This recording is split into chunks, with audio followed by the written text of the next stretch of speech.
Welcome to the conversation. Welcome back to our YouTube channel. I'm Sue Mosley with my co-host today, Shelia Arnett. Shelia, welcome back. Thank you. You've been on hiatus for a while. Yes, But been a difficult season in my life, but I am, I'm back. We're happy to have you back and give you a little focus on some nonsense. So, on this little thing that we do here. Yep, So. and I was so excited this morning. So excited.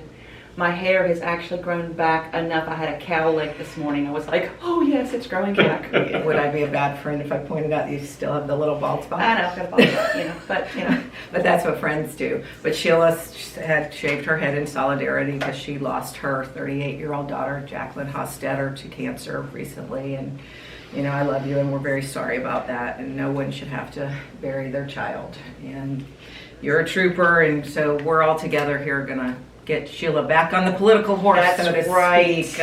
But also we have a guest in the studio, and it is a newcomer to the political arena also, but not necessarily a newcomer to town. Parish Tanner, owner of Ocala Car Audio. Yep. Is here with us today. And Parish, we're not going to necessarily jump into your political aspirations, but I want to talk to you about, because you had invited me to lunch a few weeks ago to discuss with you some fundraising for some things that you're very actively involved in and passionate about. One being the Boys and Girls Club of Marion County, and the other being the Warrior Wheels for veterans without motorcycles. I know you're an active biker. And I love that, and in honor of Bike Week coming up. But tell us a little bit about, I want to talk about both Boys and Girls Club. Obviously, people know about that, but tell us about Warrior Wheels. So Warrior Wheels is a program that we started a number of years back. I met a gentleman by the name of Mike Fretz. It's a wounded veteran that is in a wheelchair traveling around the country on a regular basis, and what he does is he helps bring adaptive sports healing to other veterans that have been disabled and different things like that. One of the things that he helped bring attention to me was the 22 veterans a day that commit suicide. So I was out riding one day with Ben Counts and Phil Delzato. We decided that from our conversations of what motorcycle riding gives us, that we wanted to pass that on to someone else. And we talked about the 22 veterans a day and what it would take for somebody to actually commit suicide, and if we could help with that in some way and donate them a motorcycle. So that's what it started at, is the three of us putting together a motorcycle to give away to a local vet that needs it, deserves it, and cannot obtain it on their own, to give them the freedom of the open road. And from there it grew. I got associated with Jason White over at Birdwell Foundation after he heard me talking to Joe Martone on the radio one day about it over at WOCA. And then we wound up getting a couple vehicles that were given to us. I had a veteran out of the Jacksonville area, heard about what we were doing, and said that the first couple of years that he got out of the Army, he had to walk everywhere. And he was in a better place now, so he didn't have to walk or ride a bicycle, so he gave us a vehicle. We restored it. We've worked with Claudio at Paintworks and some other local businesses to give those vehicles to veterans. And what that's allowed is other veterans to get back to work, and instead of looking out for government handouts and other things like that, it allows them to rebuild their own self-confidence and do those things by taking care of their own and not depending on other people. Is that cars or just motorcycles? We have done motorcycles, cars, So trucks, everything. Okay, very good. A couple of years ago, OPD officer Don Snow, when he passed away, we were able to have his brothers donate his motorcycle and his Honda Accord. Wow. And so we cleaned them up, got them all roadworthy and doing whatever. Sassy Nicole wound up hooking us up with a guy named Art that got the Honda. And then we also, Mike McKinney is a local veteran that was in the Navy, wound up getting that motorcycle. His wife wrote a beautiful letter for why he should receive it. Now he's actually on the board with Warrior Wheels, helping pay it forward to other people. Nice. Very nice. So at this point we've done 10 or 12 different vehicles. We've got 2 more vehicles, a Jeep Cherokee that we're in the process of right now. Ed Snare over at Secret Six says he's going to help us out on that one. We're hoping to be able to have that one processed and ready to give away for July 4th weekend. So a little bit of a fitting. Do you give them away at a ceremony, or how do you? So we usually, the bikes and all that, we were doing at bike nights and different events like that. So we usually try to find a community event that's going on already and have them in there help us in a capacity to help us with other things. And generally they don't know they've been nominated. So then we'll call them up Oh, that's, and that's cool. be able to help them out. And the guys that have received the bikes and the cars, one of the guys was one of the residents over at the Ritz Historical, and Leslie Spence over there. Do you know her? No, I don't. You really should get to know Leslie. She's a beautiful soul. She introduced us to Ox over there, and it's just something that helps give back to those that have sacrificed a lot for us already. That's great. Well, we appreciate that. Now tell me, you have, oh, go ahead, I'm sorry. So, is it just when things kind of, for lack of a better term, fall in your lap that you try to do these things? Do you try to get support from, is there a place that people can donate? If there is, tell us about that. So currently, I'm kind of the face for Birdwell. Jason White actually runs that, and we turned over the brand Warrior Wheels to him to help, for him to be able to run that. I'm not able to run the foundation the way that he can, so he's doing a good job with it. So you can usually contact me or Jason White with Birdwell Foundation, or even look up Warrior Wheels Foundation on Facebook and make contact to any of us there. Birdwell Foundation is a PTSD organization that helps first responders and veterans with PTSD or issues, and that's why it was a good fitting for us to come there. Some of the things that our first responders and our veterans deal with can really screw you up for a long time. Absolutely. And getting out of that isn't something easy, and you need help. No. Isn't an easy task. So tell me, how did you get involved with the Boys and Girls Club? Because you have a car, you kind of have these kind of overlap, because you have a car show that's coming up for Boys and Girls Club and Warrior Wheels. So last year, I joined Ocala Business Leaders, OBL, and April is the CEO of the Boys and Girls Club, was doing one of her 10-minute presentations and talking about how COVID and everything has really affected their funding. Oh, okay. So I'm sitting in the room. Patrick Dolder from Powell's Auto Repair and I have been friends, and they were talking about how their funding is needed. They talked about the summer camp that they put on for our youth, and that it cost them about $50,000 a year to put that on. So it struck me that there's a good chance we might be able to raise a little bit of money to help out. And initially I was thinking, if I could raise $5,000, $10,000 for them, that would be something special. 3 days later, we had $13,000 raised. Wow. So, and that's all through donations, cash donations, in-kind donations. It was also gift baskets for raffle, for silent auction, for live auction, and all of those things. So it turned out, by the time we were said and done, we had about $38,000 that we were able to raise for the Boys and Girls Club. And now is the time to do it again. So April 30th at Warhorse Harley Davidson is our next event. It's the Car, Truck, and Motorcycle Festival. And we are hoping to raise at least $40,000 this year. We're a little over halfway there right now, so we are still looking for cash sponsors. If you can donate gift baskets, if you can donate different items donate things that we can auction off. Daniel Gray from Bid Gray Auctions is going to be there doing live auctions that day. We'll do silent auctions. We'll do whatever it takes. And obviously, you know how much the biker community does. Absolutely. And Lyle and the entire crew at Warhorse have been phenomenal helping us out with this through the years. I can't say enough for them. Incidentally enough, when I bought my new Harley, I bought it from Lyle over Warhorse. And jokingly, I said, they gave me trade-in on my bike, a really good trade-in, probably more than they should have. Jokingly, I said, hey, can I have it back now? Well, why? I said, well, I'd like to give it away. And Lyle, without missing a beat, said, okay. Wow, that's Lyle at Harley Davidson Ocala. Yeah, that's Lyle who? What's his name? Give him a shout out. Lyle Cramper is one of the owners of Ride Now and Warhorse Harley Davidson. Lyle Cramper? Yeah, he is. Thank you, Lyle. That was really generous. That's a great gift. We were able to give that to a former member of the Army that was 82nd Airborne. Oh, wow. Has some PTSD, and he is 100% disabled military from that. So that's really helped him get out there. And it's just funny how it all ties back together. It's, if you don't prep our military properly, they come back and battle with that.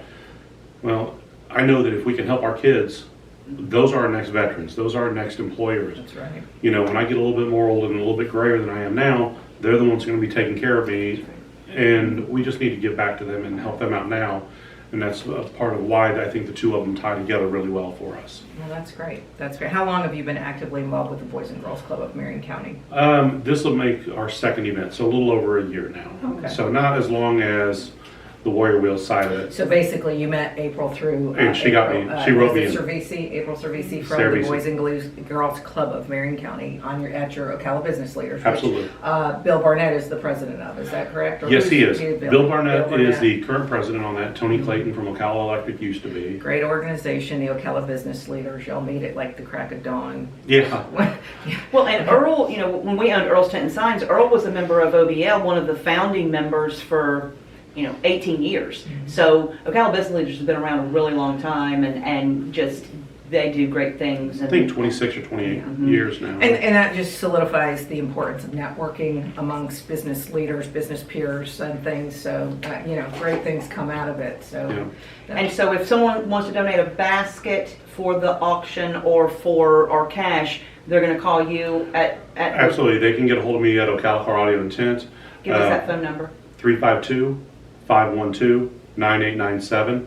That's 352-512-9897. see a good YouTube show with like somebody who's tech savvy would have that flashing on the screen right Right. now, but we don't have that. Yeah, All right, sorry. Let me write it. I'll write it big on a piece of paper. They can also email me at Parish, Parish, at ocalacaraudio.com directly, and we can help out with that. And if they make cash donations, all the donations are made out directly to the Boys and Girls Club. There's no filtering of any of that. It's 100% back to April and Cindy at the Boys and Girls Club. Okay. And very one thing good. I've lived here, you've lived here longer than I have. I've lived here since 1981. If you tell the people of Marion County, this is what I need and this is why I need it, our community is very generous. And you're right, we never know the things that are little to us that we do for these children, the impact that it has on their lives. Oh, absolutely. And it's a very worthy cause. Well, and some of the bigger charities get bigger notices. They're more recognized, Right. and they get more funding, and then the little ones kind of fall by the wayside. So it takes champions like you to kind of be the forefront or the face or just the person with the passion and out there. So I appreciate that you're somebody like that. A big part of why I really do want to help the Boys and Girls Club is over the last few years we've had a lot of people around the country that have really felt ignored, and really a lot of the people that are at the Boys and Girls Club grow up to think they're ignored and they're invisible. So one of my things that I really want to help them with is help those kids find their voices, their own positive voices, which is kind of leading me into the next steps of what I'm looking at. And we might as well go ahead and break that news, because you do seem to, and you and I, just for the record, we've known each other about a month. I've been on Facebook for a while, but we we've just been recently Facebook met. friends, but we really haven't known each other. And you recently this week? Go ahead and you tell them. Well, You say it. you and I got to know each other because I think that Tom was on here with you recently, and you guys decided to talk about me. Oh, that's right. Yeah. So Tom will do that. Tom brings out the worst in me. everybody needs that friend. Yeah. So, through everything I've done for the last few years, people always ask me, are you running for office? I'm at O'Callahan's bike night in January, and somebody just said, hey, are you running? I'm like, no, what makes you think that? He says, well, you're doing everything that the politicians are already doing. So why are you not? Which made me start thinking about it, why am I not? And so this week, we have formally announced that I am running as a candidate for Marion County School Board, District 5, which Kelly King is currently in that seat. Now, I believe Kelly has announced that she's vacating that seat. Her term is up. I don't know formally if she's done that. I thought it was in the paper, but I could be wrong. And Kelly, if she decides to run, we'd love to have you on the show if you want to come. Okay, very good. Well, obviously your passion for children. Right. Give us a little bit about your history and your family. I actually did get to talk to Kelly. She said she has not decided yet. Oh, okay. All right, I stand corrected. I will meet with her Okay. soon and talk to her and let her get to know me. Okay. And me to get to know her a little bit. I really do believe that you really got to get to know everybody that's all the players that are around and take a listen to everybody, no matter what. Well, again, and I want to say it because Tom and I had a candidate on the show Tuesday for county commission, and anybody who contacts us are more than welcome to come on the show. You can contact me at premiermarketingocala@gmail.com, or anybody can Google me and find my cell phone number. Yep. So, For me, I've decided that, from those questions, I had to decide, do I have something unique to offer? I believe that I do. I have a passion for our kids. I feel it's my calling and my vocation to try to help our community be the best community that it can be. The company mission has been and always will be to build better men and build a better community. And I know some women give me grief about it because they say men instead. I'm okay with it. But it's a generic term for me. It's Right. mankind to Right. me. So anybody that wants to be a hater on that, it's everybody. But it's to build better men and build a better community. And what better way to do that than help our kids find their own positive voices so they know how to reach out and get to know everybody. A couple years ago, somebody asked me to put a sign in front of my shop. And I'm like, well, I don't know if I want to do that or not until I sit and meet with that person. So then that put me on a path to start reaching out to our local elected officials and asking to meet with them. And it was amazing at how many of them would say, okay, when? Right. We've had breakfast with them, we've done, and I think that's what you and Tom were talking about, is me calling somebody in to sit with us at one of our breakfast meetings. And I just really think that we should all hear all sides of the voices, and I want to teach our kids how to do that in a more positive fashion. It's important. I got 3 young kids here in Marion County that all went to, 2 of them went to Vanguard High School, I got 1 still at Vanguard, and I just really want to help them with that. I want to be able to help. So you're an actively involved parent in children who are actually in public school, Right. which it's very good. And that I always say, as a former school board member, that was exactly with me. I had 3 children in 3 different public schools, and you become actively involved. You know the issues, you know what's facing teachers, you know what's facing school system, you know what's facing the students, and that's the best parental representation that we can have on a school board. We don't want a school board of all teachers. We don't, curriculum is regulated by the state, reading is pretty much regulated by the state. There's a lot of government fundamentals, federal things that have to be mandated, and we need parental representation on the school board. That is so critical, as well as business representation. What's the budget now of the Well, the school board has always been the largest budget in Marion County. I think is it close to $700 million now? Probably. And they have also always been the largest employer in Marion County. So that goes with your business. Right. Tell us, I toured his facility recently and was very impressed with what he had going on there. You think he's just putting radios in cars, but he's not. Yeah, it's definitely a lot more than Or just wait, I thought he was just putting radios in cars, but he's not. Well, it's definitely a lot more than just that. And, in any organization, we've got 9 employees, so there's 10 of us total in there now. And it's a lot of moving parts. Not as many as the school board, but it's still budgeting, inventory, personnel issues, the basic things on those. And we do a lot of car audio, driver safety devices, cell phone integration, make your Android Auto or Apple CarPlay work with it, a lot of driver safety devices. We've got some fleet trucks here in town that we do a lot of forward collision warning systems, as well as our dash cams with a camera on the driver at the same time. Wow. So if you're running around in your wrapped vehicle and somebody decides they want to do this little thing called insurance fraud, so they pull over in front of you and cut your driver off and say they weren't paying attention, they hit me. These things are tied into the parking brake, or into the brakes and the turn signals. There's a GPS, tells how fast they're going, and an accelerometer. So did the driver hit the brakes? Did they do any of this? And so it becomes a defensible for the owner of the company. Yeah. And I was very impressed, and I don't want to say too much because you have a lot of, security stuff. But you're very IT savvy, and your tech in your whole establishment. He's got, unlike this ring-a-ding stuff we got going over here, Parish has some high-tech stuff going on there. Well, as a small business owner, I've had to do so much myself. When I started Ocala Karate originally, I was on food stamps, Medicaid, and unemployment. Wow. No one in town would hire me. They said, you don't know what retail's about anymore. And so I was forced to open my own job. and over the years convert that job to a real business. Yeah, well, you have a very innovative business over there, very much so. You've got to get creative and do things differently. Just because someone's done that this way forever, I really hate that when you say, hey, why are you doing it that way? Well, that's the way we've always done it. Mm-hmm. That is the dumbest reason. It is. And I'm big on that. Look at new reasons. What are you doing?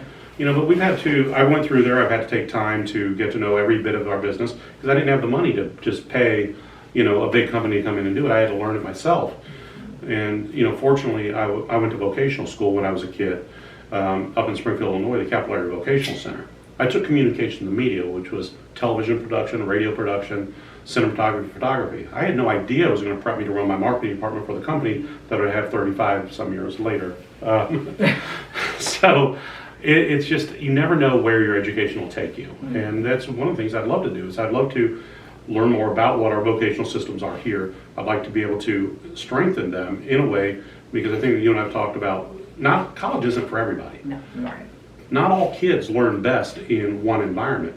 I really want to make sure that we're giving kids a way to learn the way they learn best and go down the paths that can lead them to success. I love the trades. With all the growth we've got coming on in Marion County right now, they said we've got, 150 people a week moving here? Mm-hmm. We were talking about that Tuesday with Keith Poole and about vocational training, and that was something also that I ran on because my husband and I had a concrete business, and we were having a hard time getting skilled labor. We're seeing that worse than ever now, skilled labor in all the trades, plumbing, electrical, concrete, as far as construction trades, but it's the same thing with restaurants. They can't get Absolutely. Line cooks, and it's everywhere, and we need to remember that not every child is college bound, and we need a workforce. Every county needs a workforce, and history tends to repeat itself. Everything is cyclical, and we're moving away from vocational again. I think with Marion County Public Schools, I'm not pleased with. They're kind of have a gray area with the vocational programs. With their MTI is kind of shifting and. It needs to go back. They were on a great trajectory. Larry Roberts, they donated a rig that's at MTC. We had Seco and Central, anyway, at the Dunellen High School, they actually put poles in the ground and they had a lineman class to teach that. Excuse me. There was an app development. There was all of these. They had gone to the CEP, who then went to businesses and said, what is it that we need in the next 4 years? What certificates do these kids need to come out of school with to get a job? And so I had not heard that we were moving away from that. And if that is, we need I to. don't want to, We need. It needs to be a stronger focus. I'm going to put it that way, and it needs to continue, especially now more than ever. Vocational training, and it was discussed recently about at middle school level, and I think that's right. I think we lose these kids by the time they get to high school. Of course, we've got to start getting on the elementary and middle. Again, not everybody is college bound. We need to. We're raising these kids to be at home with an iPad in their face to teach themselves with video games, and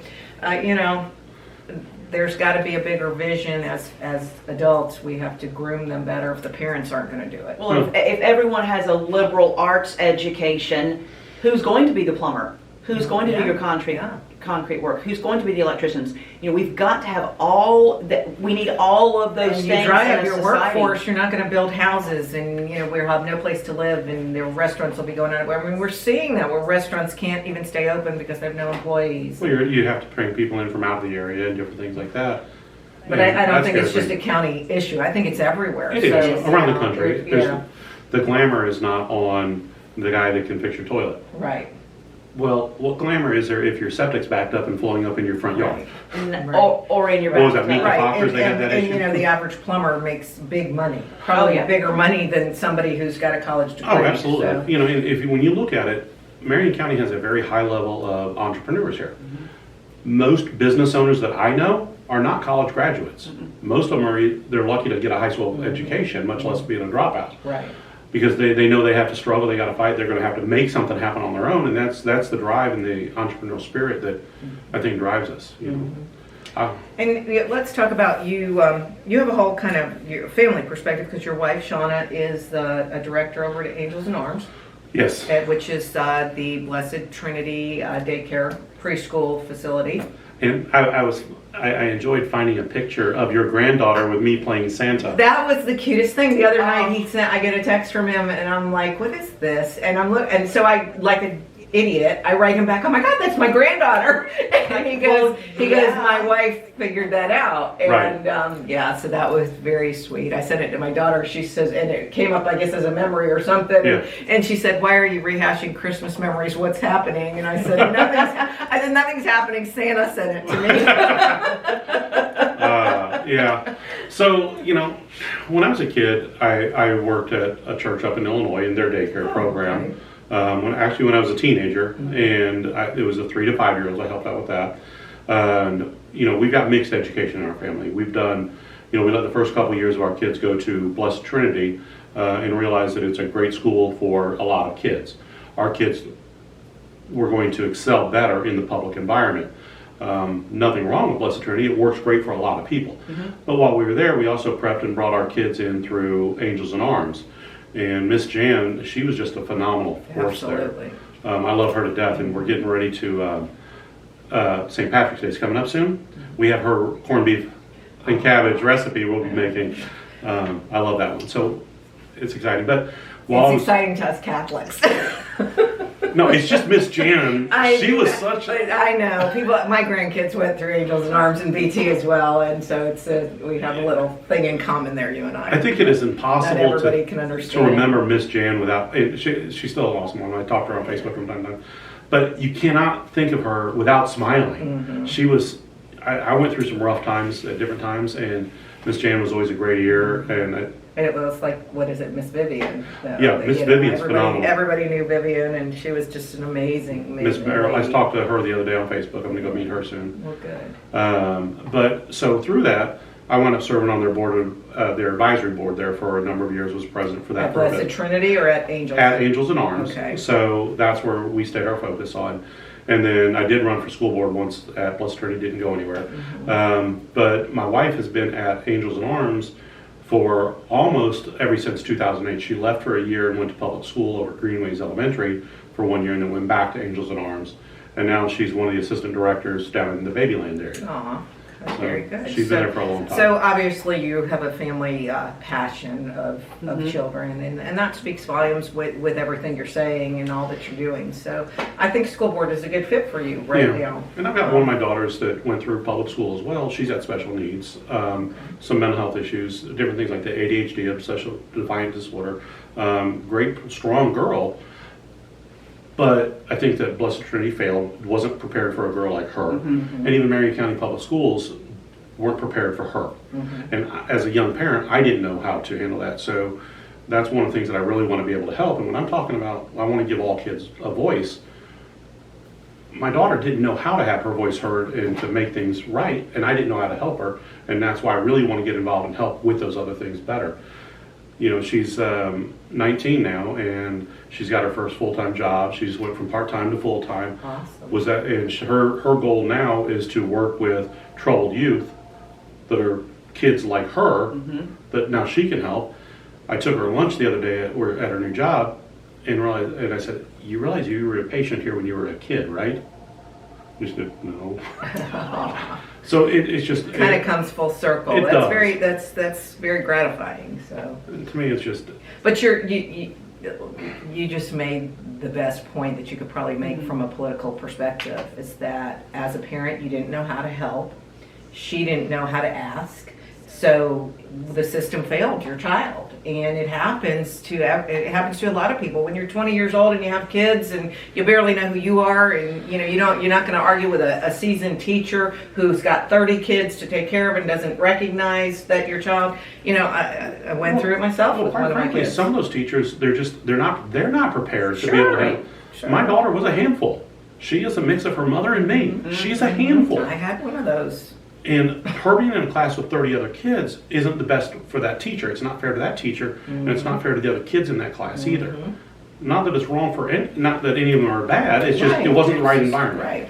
that's why when I ran, part of my platform was stronger discipline, because I did have a discipline problem at home. I was very strict on her, but she'd go to school and get away with murder. Same thing. It's like, no, don't let her get away with that. I don't care what she said or she told you. She's lying.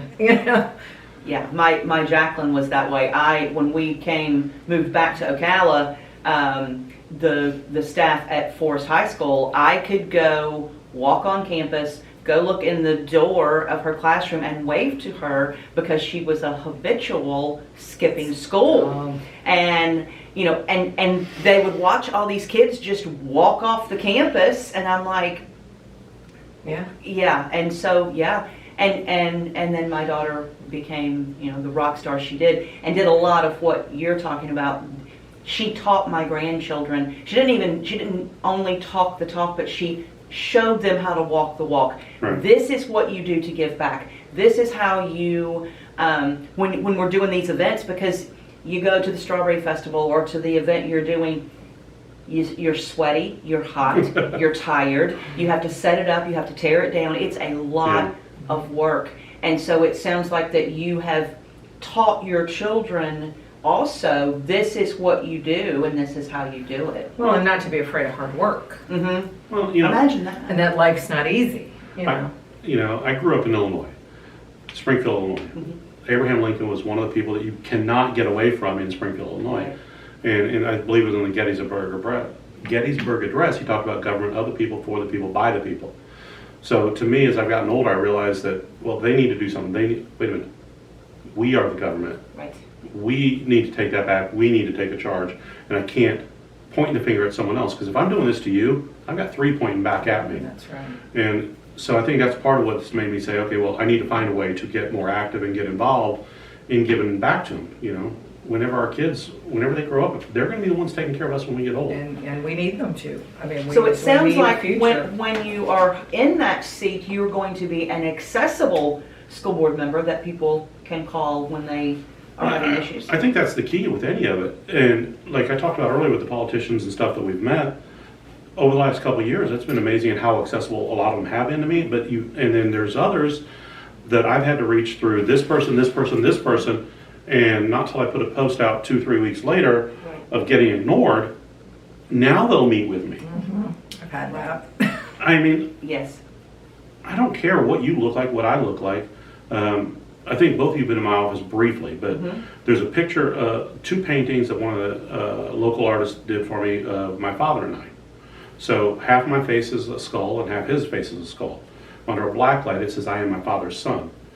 So you know this, but do you know, I'm pointing at you now, do you know why bikers like skulls? No. For me, a skull for a biker is a reminder of our mortality and that we are all the same underneath of it. You have a skull under you, I have a skull under me. I don't care who you are, what you are. We are all the same. We are all ashes to ashes. We are all dust to dust. I am not better than you, and you are not better than me. The skull is a great equalizer of all of us. It is. Very good. Wow. I'm starting to love the fact that we are just having a conversation for the public, and it shows who you really are. I'm going to give you a hard time about something. Okay, go ahead. In lighten the mode, because I did this the other day to Keith Poole, and I'm going to ask the same of our viewers to put it in the comments. Beard or no beard on a politician. You said something to me. I asked you the other night, I said, name one politician that you know that has a beard, and what did you say? I said I grew up in Illinois with Abraham Lincoln. Abraham Lincoln, which I had forgotten about, so you're right. So I did do some looking also. Okay. I did a Google You found search. More? Ted Cruz has been running around with a beard lately. Really? So when you look at it since about 1819, you're seeing more and more politicians that may not do it full time, but are doing it, especially when they come out of break and doing other things like that. Mm-hmm. And do you know why I have what made me grow my beard? Tell me. My father passed away in 2016, and he had a beard a lot of the time. I loved and respected him a lot. And for me, it was a way of mourning for him for a year. Mm-hmm. I committed to a year of wearing the beard for him. And then I realized I liked it. Mm-hmm. I mean, it's just... And then I got to play Santa Claus for your granddaughter. Mm-hmm. And well, see, you pull at my heartstrings with the death story, and now, unfortunately, Shelia gets to join the club. I have shared publicly that I've lost all of my family in 2016, wiped out my whole Italian family, mom, dad, everybody. So unfortunately, I know all too well about death and trying to hold on and trying to not necessarily hold on to the memories, but trying to do something that represents who they were. Absolutely. A physical outward representation, Yeah. which is why I shaved my head. Absolutely. Complete with my boss. But who was it that ran with Mitt Romney? Was that Paul Ryan? Oh, I don't remember my grandchildren's So names from when he they would always sport a beard during hunting season. Oh, that's Okay. right. So yeah, so he, but yeah. Well, Keith Poole made a comment the other day about he has to be who he is. Mhm. He has to be. I think who you he heard is. that from me as Well, well. and you, I was just gonna say, and you and I argued about that, and Yeah. I mean, I was very argumentative about that. It's like I don't agree, because I had to change who I was, and it was Joan Stearns who said to me, you're gonna cover yourself from neck to knee, or I'm not gonna support you, and she was just my mentor, and everything, but that was also almost 20 years ago. So Do you feel like when you had to censor yourself, you lost your voice of who you were? No, because I was young enough where Joan was really, she was very pivotal in my life. Okay. And I really applauded who she was, and I kind of maybe wanted to be like her. Okay. So for me, it was a good thing. Okay. But I was a 35-year-old female, so Right. it's a different story. It definitely shaped who I was, but I really looked up to her. So what you're telling me is the same thing. You Yeah. looked up to your father. Absolutely. It was very representative of who he was. I'm sure he was a very good man because he raised a very good man. So I'm still not going to let you pass on the beard. Well, Well, but then we get to, do we want cookie cutter politicians? Do we want?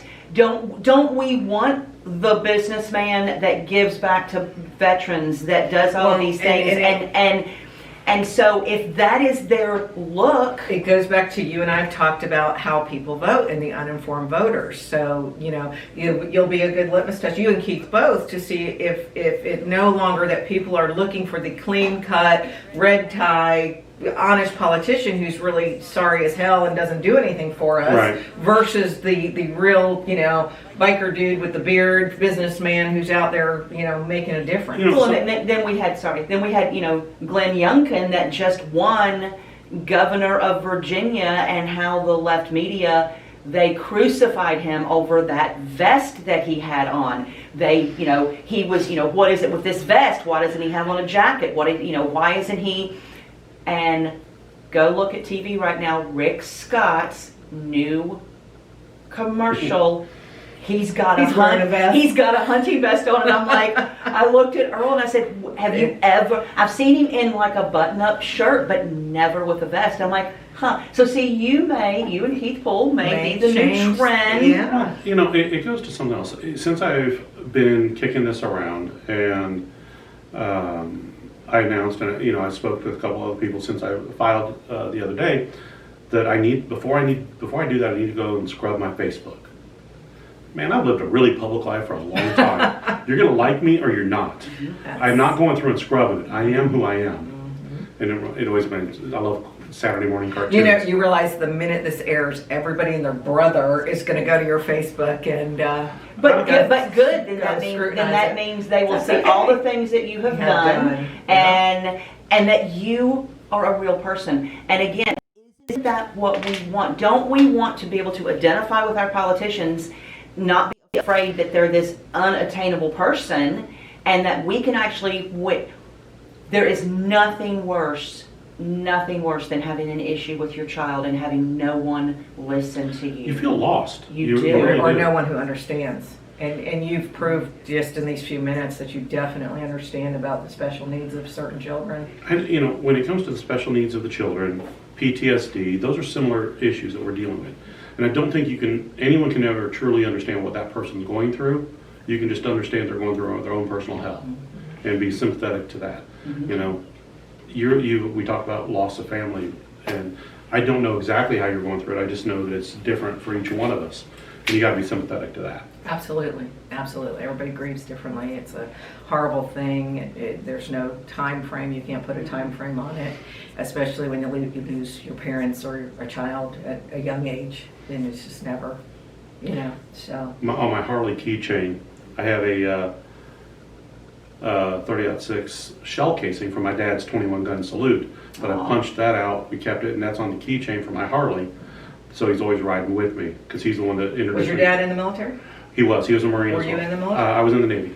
You were in the Navy? Yep. Oh, my dad was in the Navy. I saw somebody said Semper Fi the other day on your Facebook post. That was Jason White from Birdwell. Oh, okay. Well, and Chad Scroble, who was a Marine Yeah. also. So Yeah. I guess your friends, we're mutual. We have mutual friends. Yeah. Because that came up in my notifications. So But, yeah, so I carried my dad with me on that. And I was, my dad. All the armed forces like to harass each other, right? It's not because they don't love each other. It's Right. because they do love each other. Right. But when my dad was a Marine, he was actually in Okinawa station for a long time. But we always joked, and a Marine can never get anywhere unless the Navy takes them. That's true. And Dad always says, "Yeah, the Navy, they're the best damn taxi service out there." Oh. So, when we fast forward, there's a couple pictures on there of at my dad's funeral. There was a motorcycle club that showed respect to them called Steel Justice. My dad's bar was their first clubhouse. They came when he passed to show respects, but then I also had Bob Blackwell there with me. He was a Vietnam Seabee that actually rode on my Harley with me to take my dad. My dad was cremated, and we took him there, and then the Patriot Guards was a couple other Navy guys. So my dad's final resting spot, he was still transported by the Navy.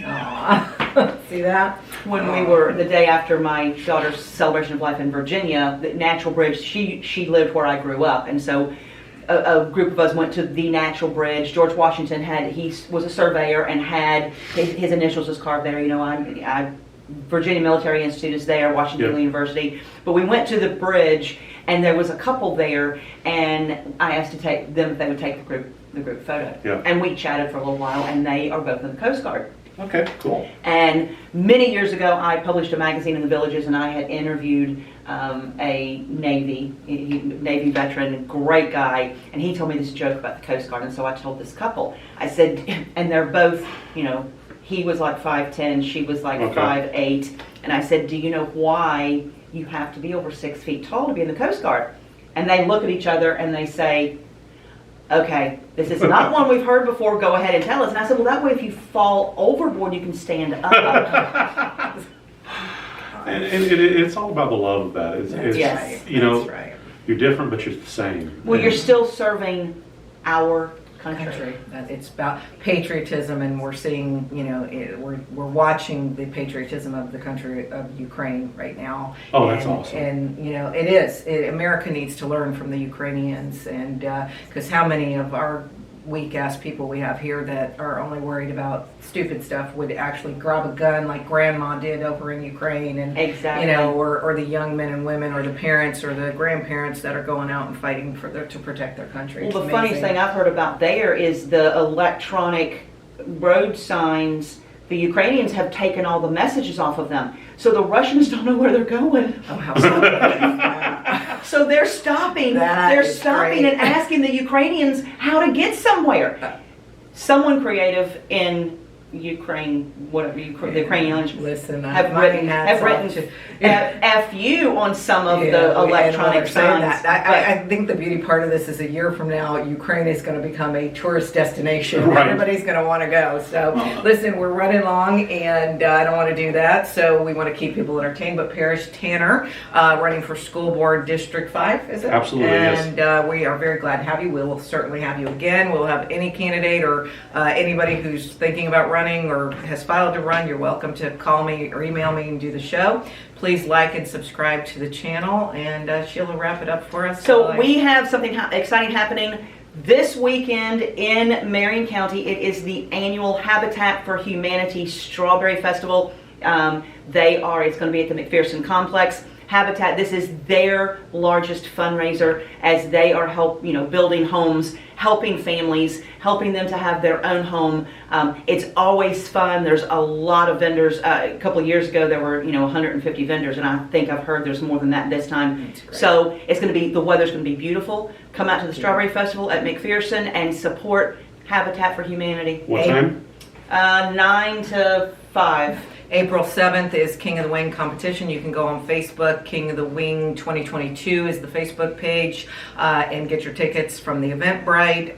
April 8th and 9th, we're having the Olympian celebration, Olympia weekend, for the 3 Olympians that won medals in this year's And Olympics. congratulations to all of you. You did Ocala proud. We Absolutely. were so proud of you. Put in the comments, shave the beard, don't shave the beard. I'd like to know everybody's Don't forget opinion. April 30th, Boys and Girls Club Car, Truck, and Bike Festival at Warhorse Harley Davidson from 7 to noon. 7 a.m. to noon? Oh, yeah. Oh, God. Well, Sue and I may come. I'll be there about 11. I was going to say 11. After brunch. Just Yes. bring your check. That's about the time the auction starts. That's right, as long as you get a check from me. Thank you all for watching. We appreciate if you like and subscribe to the channel.